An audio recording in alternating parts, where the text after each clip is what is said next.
नमस्कार दोस्तों, कैसे हैं आप? उम्मीद है अच्छे ही होंगे। दोस्तों, हमारी आज की वीडियो का टाइटल है अर्थ के आधार पर वाक्य भेद। दोस्तों, वाक्य के बारे में मैं अपनी पुरानी वीडियो में ऑलरेडी बता चुका हूँ। वाक्य के भेद दो आधार पर होते हैं। नंबर फर्स्ट अर्थ के आधार पर और नंबर सेकंड रचना के आधार पर। रचना के आधार पर मैं ऑलरेडी वीडियो बना चुका हूँ। ये आपके कोर्स में अर्थ के आधार पर आने वाले टॉपिक के बारे में है। तो आइए दोस्तों शुरू करते हैं। दोस्तों, वाक्य में जब कोई सूचना दी जा रही है या नकारात्मक का भाव है, प्रश्न पूछा जा रहा है या विस्मय प्रकट किया जा रहा है, काम करने का आदेश दिया जा रहा है या फिर इच्छा प्रकट की जा रही है, इसे ही अर्थ कहा जाता है।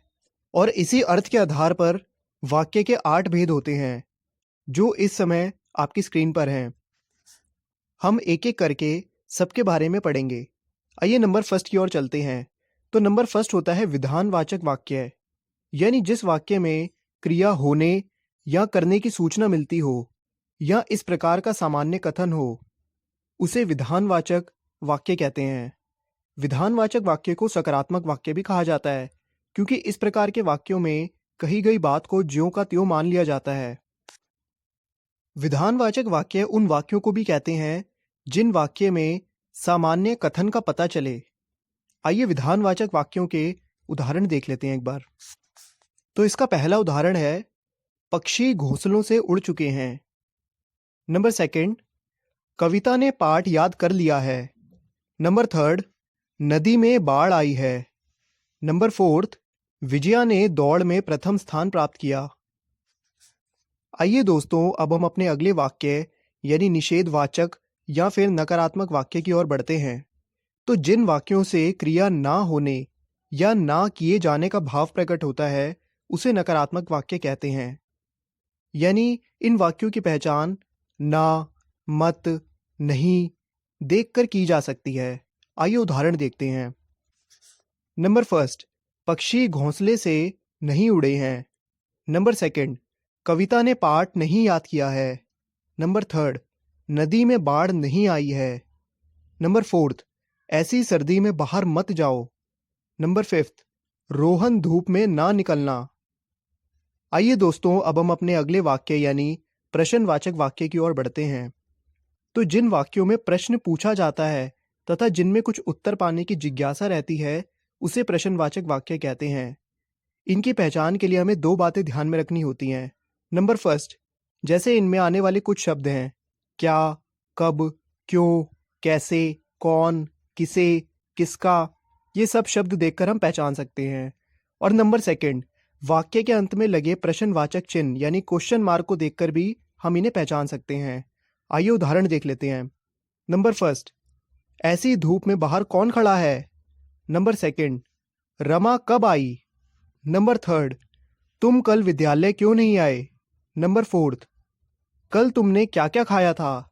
नंबर फिफ्थ, विक्रम किसकी राह देख रहा है। आइए दोस्तों, अब हम अपने चौथे वाक्य यानी आज्ञावाचक वाक्य की ओर बढ़ते हैं। तो जिन वाक्यों में आज्ञा या अनुमति देने लेने का भाव प्रकट होता है, उसे आज्ञावाचक वाक्य कहते हैं। इन वाक्यों का दूसरा नाम आज्ञा सूचक या विधिवाचक वाक्य भी है। आइए उदाहरण देख लेते हैं। नंबर फर्स्ट, किताब के पेज मत फाड़ो। नंबर सेकंड, अब पढ़ने बैठ जाओ। नंबर थर्ड, दीवारों को साफ कर दो। नंबर फोर्थ, अपने जन्मदिन पर एक पौधा लगाना। नंबर फिफ्थ, यह काम कल तक जरूर पूरा कर देना। आइए दोस्तों, अब हम अपने पांचवें वाक्य यानी इच्छावाचक वाक्य की ओर बढ़ते हैं। तो जिन वाक्यों में वक्ता की इच्छा, कामना, आशीर्वाद आदि का भाव प्रकट होता है, उन्हें इच्छावाचक वाक्य कहते हैं।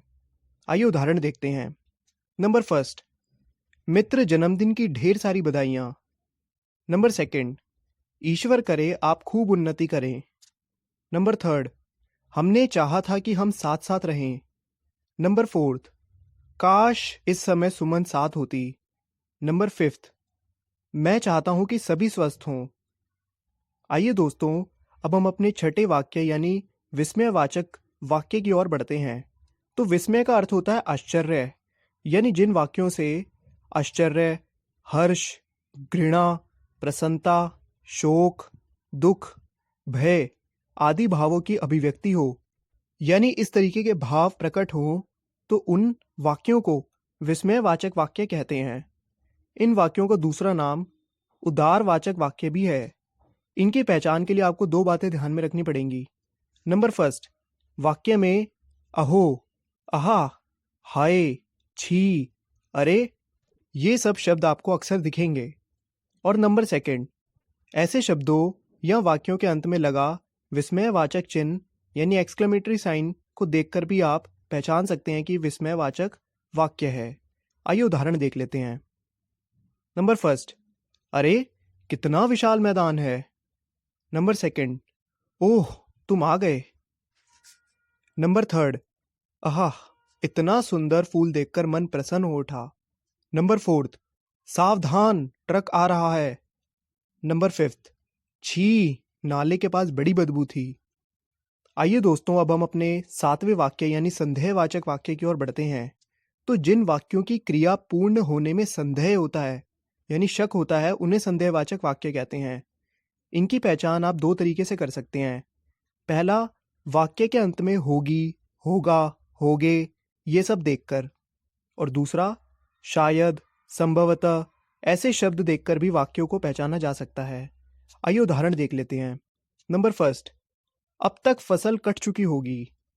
नंबर सेकंड, रमा खाना पका चुकी होगी। नंबर थर्ड, दीपक बुझ गया होगा। नंबर फोर्थ, संभवतः विजय विद्यालय से घर आ गया होगा। नंबर 5, अब शायद बारिश बंद हो जाए।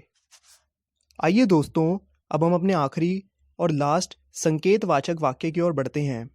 तो जिन वाक्यों में एक क्रिया का होना दूसरी क्रिया पर निर्भर करता है, उन्हें संकेतवाचक वाक्य कहते हैं। इस प्रकार के वाक्यों में काम पूरा होने के लिए शर्त सी लगी होती है। संकेतवाचक वाक्यों की पहचान यदि, अगर जैसे शब्द देखकर हम कर सकते हैं। आइए उदाहरण देख लेते हैं। नंबर फर्स्ट, यदि वर्षा रुकती तो मैं घर जाता। नंबर सेकंड, अगर जल्दी आते तो टिकट मिल जाता। नंबर थर्ड, यदि डॉक्टर समय पर आ जाते तो मरीज की जान बच जाती। नंबर फोर्थ, यदि सिंचाई की होती तो फसलें ना सूखती। नंबर फिफ्थ, अगर परिश्रम करोगे तो अवश्य सफल हो जाओगे। आइए दोस्तों, अब हम वाक्य रूपांतरण देख लेते हैं। यानी अभी हमने देखा कि अर्थ के आधार पर वाक्य के 8 भेद होते हैं।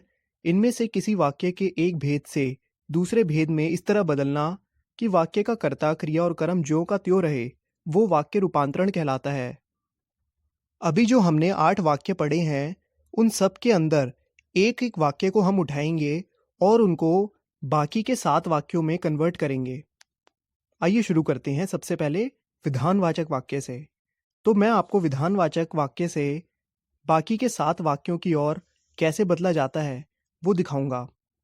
तो नंबर फर्स्ट, विधानवाचक वाक्य जैसे हम लेते हैं कि मुकेश सब्जी बनाता है। अब मान लीजिए मेरे को इसको कन्वर्ट करना है आज्ञावाचक वाक्य में, तो क्या होगा? मुकेश सब्जी बनाओ। अब सेम मुकेश सब्जी बनाता है यानी विधानवाचक वाक्य को मुझे निषेधावाचक वाक्य में कन्वर्ट करना है, तो इसे कैसे करेंगे? मुकेश सब्जी नहीं बनाता है। अगर मैं इसे प्रश्नवाचक वाक्य में कन्वर्ट करूं तो कैसे होगा? क्या मुकेश सब्जी बनाता है? अगर मुझे इसे विस्मयादिवाचक वाक्य में कन्वर्ट करना हो तो कैसे होगा? वाह, मुकेश सब्जी बनाता है। अगर मुझे इसे इच्छावाचक वाक्य में कन्वर्ट करना है तो कैसे करेंगे? काश मुकेश सब्जी बनाता। आइए अब देखते हैं संदेहवाचक वाक्य में कैसे होगा। मुकेश सब्जी बना रहा होगा। मुकेश सब्जी बना रहा होगा। और अंत में संकेतवाचक वाक्य में कन्वर्ट करते हैं। यदि मुकेश सब्जी बनाता तो वह भूखा ना रहता। इसी तरीके से दोस्तों, अब दूसरा वाक्य हम आज्ञावाचक वाक्य लेते हैं। यहाँ पर एक वाक्य आपको दिखाया हुआ है आज्ञावाचक, रोहन ये पाठ लिखो। तो मैंने इनको बाकी के 7 वाक्यों में कन्वर्ट करके दिखाया है। आप स्क्रीन को पॉज करके देख सकते हैं। आइए दोस्तों, अब हम अपने तीसरे वाक्य निषेधावाचक वाक्य को उठाते हैं और उसको बाकी के 7 वाक्यों में परिवर्तन करते हैं। तो मैंने वाक्य उठाया, बच्चे बाहर नहीं खेलते थे। तो मैंने इसमें 7 के अंदर कन्वर्ट करके आपको दिखाया हुआ है। आप पॉज करके इन 7 को देख सकते हैं। आइए दोस्तों, अब हम चौथा वाक्य यानी प्रश्नवाचक वाक्य लेते हैं और उनको परिवर्तन कैसे करते हैं वो देखते हैं। तो प्रश्नवाचक वाक्य मैंने लिया, क्या माता पिता बात कर रहे हैं? इनको मैंने बाकी के 7 वाक्यों में कन्वर्ट करके दिखाया हुआ है। आइए दोस्तों, अब हम अपने अगले वाक्य यानी विस्मयादिवाचक वाक्य की ओर बढ़ते हैं और इससे हम बाकी के 7 वाक्यों में वाक्य परिवर्तन करते हैं। तो इसके लिए मैंने सेंटेंस लिया है, अरे बहुत तेज हवा चल रही है। तो इसको मैंने बाकी के 7 वाक्यों में कन्वर्ट करके दिखाया हुआ है। आइए दोस्तों, अब हम अपना अगला इच्छावाचक वाक्य लेते हैं। तो इच्छावाचक वाक्य मैंने लिया है, काश मुन्ना साइकिल चलाता। अब मैंने इसको बाकी के 7 वाक्यों में कन्वर्ट करके दिखाया हुआ है। आइए दोस्तों, अब हम अपना अगले संदेहवाचक वाक्य लेते हैं। तो संदेहवाचक वाक्य के लिए मैंने एग्जाम्पल लिया है, शायद रोहन मध्य प्रदेश जा चुका है। इसको मैंने बाकी के 7 वाक्यों में कन्वर्ट किया हुआ है। आइए दोस्तों, अब हम अपना आखिरी यानी संकेतवाचक वाक्य लेते हैं। तो संकेतवाचक वाक्य का मैंने उदाहरण लिया है, यदि मुकेश मेरे पास आता तो मैं कर्नाटक चला जाता। तो मैंने इसको बाकी के 7 वाक्यों में कन्वर्ट करके दिखाया हुआ है। आप चाहें तो इसको पॉज करके देख सकते हैं। तो दोस्तों, यहाँ पर हमारी वीडियो का अर्थ के आधार पर वाक्य भेद का एक्सप्लेनेशन ख़त्म होता है और साथ साथ मैंने इसमें आपको वाक्य परिवर्तन भी बता दिया है। उम्मीद है आपको इस वीडियो का एक्सप्लेनेशन समझ में आ गया होगा।